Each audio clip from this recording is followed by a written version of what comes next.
హైదరాబాద్ బయలుదేరి ఆదిలాబాద్ పోతున్నప్పుడు ఒక మిత్రుడు అన్నాడు, అన్నా ఎందుకు సిద్దిపేట మీటింగు, ఆడ ఎవరు రారేమో బాగుండదేమో అని. ఆదిలాబాద్ పోయినప్పుడు విమానం ఎక్కేటప్పుడు మా సీతక్క అన్నది, అన్న ఓసారి కనుక్కోరా అని పోరా, అదే ఆడగిన మరి ఉన్నారో లేరో జనాలని.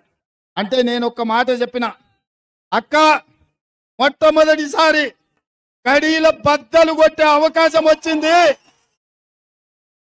ఏ మల్లన్న సాగర్ దిగితే ఆ మల్లన్న సాగర్ వరదలై సిద్దిపేట పాత బస్టాండ్ చౌరస్తల పార్త ఎట్లా ఉంటుందో అట్లా వేలాది మంది బిడ్డలు తప్పకుండా వస్తారనే నమ్మకం ఉంది. అందుకే నేను వచ్చి ఎంబడే 5 నిమిషాలు చూసుకొని హెలికాప్టర్లో పోయేది ఉండే.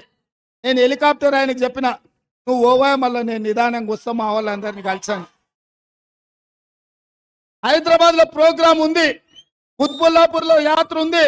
అయినా వాళ్ళకి చెప్పిన, ఓ గంట ఆలస్యం అయితే అయింది, లేకపోతే ఓ రోజు తర్వాత కావాలంటే పట్నంలో చేసుకుందాం. నేను ఈ సిద్దిపేట గడ్డ మీద మీ మధ్యలో నిలబడి మీతో ఆనందం పంచుకోవాలని. ఎందుకంటే మీరు ఎన్నో కష్టాలను, ఎన్నో అక్రమ కేసులను ఎదుర్కొని మీరందరూ ప్రవాహమై ఈరోజు ఈ సిద్దిపేట పాత బస్టాండ్ చౌరస్తాకు వచ్చారు.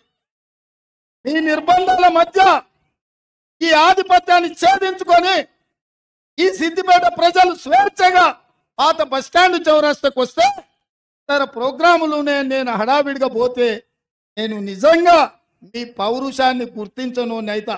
అందుకే ఇవాళ సిద్దిపేటల బిడ్డల పౌరుషాన్ని చూసిన నాకు సంపూర్ణమైన విశ్వాసం కలిగింది, సంపూర్ణమైన నమ్మకం కలిగింది. నేను ఈరోజు మాట చెప్తున్నా, మీడియా మిత్రులారా రాసుకోండి. ఈ మెదక్ పార్లమెంటులో నీలం మధు 1,00,000 మెజార్టీతో ఎంపీగా గెలిచే బాధ్యత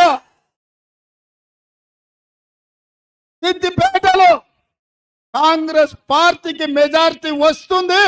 ఆ మెజార్టీ పార్లమెంటు మొత్తం మీద 1,00,000 ఓట్ల మెజార్టీతోని నీలం మధు గెలవబోతుండని నేను ఈరోజు చెప్తున్నా.